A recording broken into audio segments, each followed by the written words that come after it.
Êxodo 33 é um segundo movimento. Êxodo 3, Deus vai ao encontro do homem, chama o homem para si. Moisés, ele aceita esse chamado, obedece esse chamado, se rende ao chamado, ele vai. O povo é liberto, atravessa o Mar Vermelho, né? A gente sabe toda a história. Chega num ponto decisivo que nós já até ministramos aqui recentemente, do Sinai, o mesmo monte onde foi a sarça ardente. Moisés retorna para lá, dessa vez com, milhões de pessoas junto. E ele sobe um monte para ter com Deus, e Deus entrega a ele os mandamentos. Mas Moisés se demora demais no monte, o povo está lá embaixo, eles começam a adorar o bezerro. E Moisés, ele desce, ele fica indignado com aquilo, pessoas morrem. Deus, ele quer destruir o povo, mas Moisés, ele começa a interceder, ele se coloca como um sacerdote. E quando a gente chega nesse ponto do capítulo 33, Moisés costumava pegar uma tenda, e amarrá-la fora, bem longe do acampamento. E chamou essa tenda de tenda da revelação, ou tenda do encontro. Todo aquele que buscava o Senhor ia à tenda da revelação, fora do acampamento. E quando Moisés ia à tenda, todo o povo se levantava. Cada um ficava em pé na entrada da sua tenda e contemplava Moisés pelas costas, até que ele entrasse na tenda. Versículo 9. E quando Moisés entrava na tenda, a coluna de nuvem, que era o próprio Deus, descia e ficava à entrada da tenda. E o Senhor falava com Moisés. E todo o povo via a coluna de nuvem que estava à entrada da tenda. E todo o povo, levantando-se, cada um adorava na entrada da sua tenda. E o Senhor falava com Moisés face a face, como quem fala com um amigo, e voltava para o acampamento. Mas o jovem Josué, o seu auxiliar, não se distanciava da tenda. Repare que agora Moisés constrói uma tenda, ele se afasta do meio do arraial do povo, ele constrói um lugar para que ele possa ter encontros com Deus. Esse Moisés antigo, que tinha medo, não podia nem se aproximar de Deus, que gaguejava e dizia que não sabia mais o que fazer ali, estava no momento final da vida. Passados todos esses anos, essas experiências, o livramento, os milagres, os sinais e principalmente tempo de caminhada com Deus, Moisés chega agora nesse momento crítico. O texto revela que Moisés, ele costumava sair do meio do arraial e construir uma tenda. Agora, o movimento era de Moisés para com Deus. Agora, o movimento era, não é Deus vindo ao meu encontro para que eu possa fazer algo. Não, eu estou preparando um lugar para Ele, para que Ele venha convidando, vem, porque eu preciso ouvir a sua voz. Agora é um movimento maduro, é um movimento de alguém que já sabe, já tem uma caminhada com Deus. Eu diria que somente pode e somente é capaz de abandonar todas as suas atividades para se separar para Deus, um cristão maduro. Se você trabalha, se você tem a sua rotina de estudo, se você tem as suas ocupações e você não consegue separar um tempo para estar com o teu Deus, por tudo que Ele fez por você, com todo o amor que Ele tem derramado a você, meus irmãos, temos um problema. Temos um grave problema, porque a adoração é resposta. Estar com Ele é vida.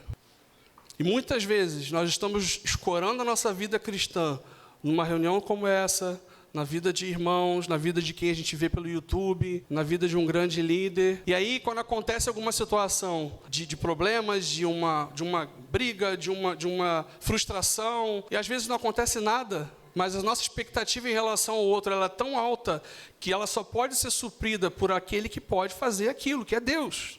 E a gente coloca a expectativa no outro. Não, esse irmão vai cuidar de mim. Não, essa irmã vai fazer isso por mim. E as coisas elas vão avançando e você cria um ideal de que as coisas vão acontecer de um jeito que, se elas não acontecem daquele jeito, você se frustra. Mas, na verdade, você precisa de Deus. Você precisa daquele que pode preencher os anseios da sua alma. Aquele que pode preencher o vazio do teu coração. Não é a pessoa, não é cinema, não é um livro, é Ele. Você precisa dEle, eu preciso dEle. Nós só seremos satisfeitos nele. Nós não precisamos de uma mulher ou de um marido, de um casamento. Não podemos entrar num casamento achando que vamos ser supridos. Não, é Deus que supre a gente. E nós entramos num casamento segundo o amor de Deus. Não é para receber amor, mas é para dar amor.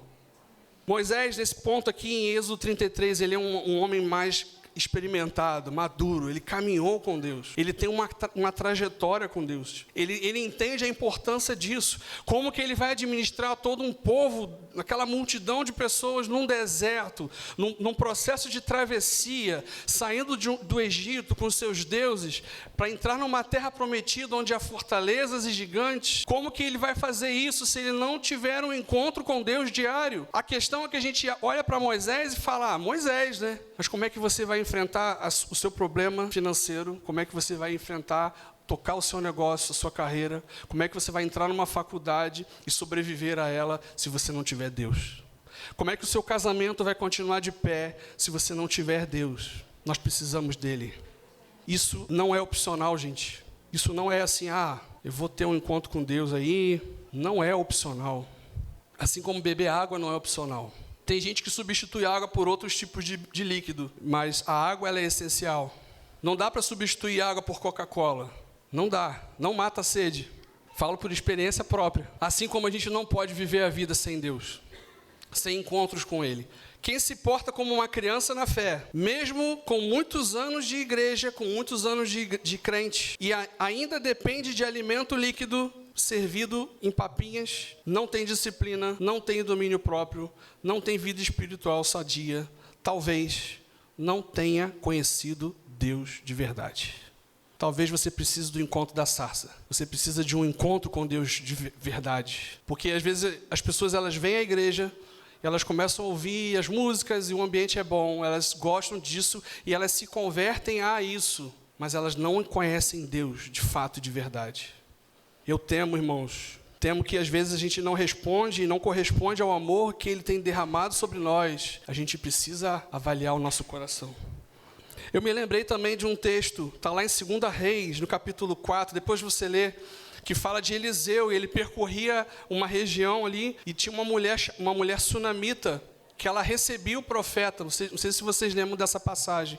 E chega uma hora que Eliseu passa sempre por ali, e ela vê que ele é um homem de Deus, ele é um homem precioso, e ele, vamos fazer algo aqui para ele. Ela constrói um quartinho para ele, no andar superior da casa. E todas as vezes que o profeta passava por ali, ele era hospedado de uma maneira mais confortável, com uma cama para ele, um espaço todo para ele. Isso significa, e Eliseu, numa dessas viagens, ele vai, chama o servo dele, Geazi, e fala, o que essa mulher precisa? O que podemos fazer por ela? Numa primeira resposta dela, ela fala, não, eu tô aí, não tem nenhuma necessidade, não. Mas o servo descobre que ela não tinha um filho, ela não podia ter filhos, porque o marido dela já era bastante idoso. E aí o profeta ora e diz, daqui a 1 ano, você vai abraçar um filho. E o profeta volta 1 ano depois, e o menino já está lá. E isso chama a atenção pelo seguinte, quando a gente prepara um lugar para Deus, e a gente se preocupa com Ele, Deus começa a agir em nosso favor, naquilo que precisamos. A gente se ocupa em fazer a vontade dEle, em estar com Ele, em ter um espaço, ter um tempo de qualidade com Ele, dedicar o nosso coração, nossa mente, nossos esforços para Ele. A gente vai começar a ver Deus cuidando da gente nas nossas necessidades.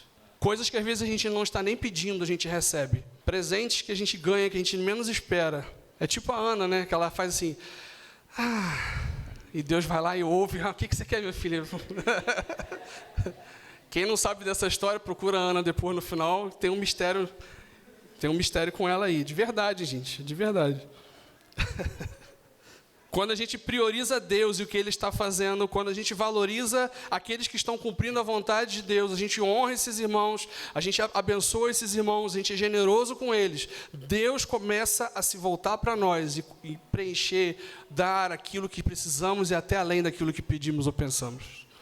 Mas a gente precisa se voltar para Ele. Segunda coisa, os nossos encontros geram um testemunho, porque todas as vezes que Moisés ele ia à tenda, no versículo 8, cada um saía para a porta de casa e eles começavam a adorar a Deus. Cada um na porta da sua tenda, a coluna de nuvem começava a descer sobre a tenda onde Moisés tinha armado ali, e todas as pessoas de cada tenda onde Moisés ia passando, todas as pessoas começavam a adorar a Deus. Isso é muito incrível, porque através da sua atitude de buscar a Deus por quem Ele é, isso vai provocar e vai gerar em pessoas fome e sede por Ele. Às vezes aquela pessoa que você gostaria tanto que fosse cristã e ela não é. E você fica insistindo, e você fica dando folheto, e você fala, e você perde a paciência, e você convida para a igreja. Meu querido, começa a buscar a Deus no seu lugar secreto. E espera um pouco. Porque essas pessoas vão começar a procurar você, vão começar a querer saber daquilo que você faz, daquilo que você é. Isso vai produzir nelas um desejo, uma fome, uma sede. A mesma atração que Moisés sentiu no episódio da sarça, agora começa a atrair pessoas através do testemunho de Moisés. Pessoas convertidas, nascidas de novo, crentes verdadeiros, gente que carrega um fogo, uma chama no coração, começa a provocar um estrago por onde quer que vá. Começa a atrair a atenção, começa a ser luz brilhando nas trevas, começa a ser sal. Esse é o nosso papel natural.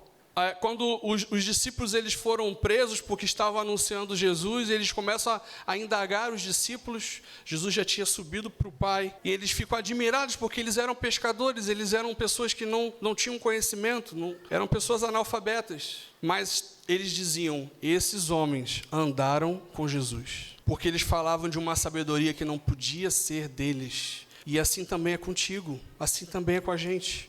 Um último ponto. Amigos de Deus conversam face a face. No versículo 11 diz que o Senhor falava com Moisés face a face como quem fala com um amigo.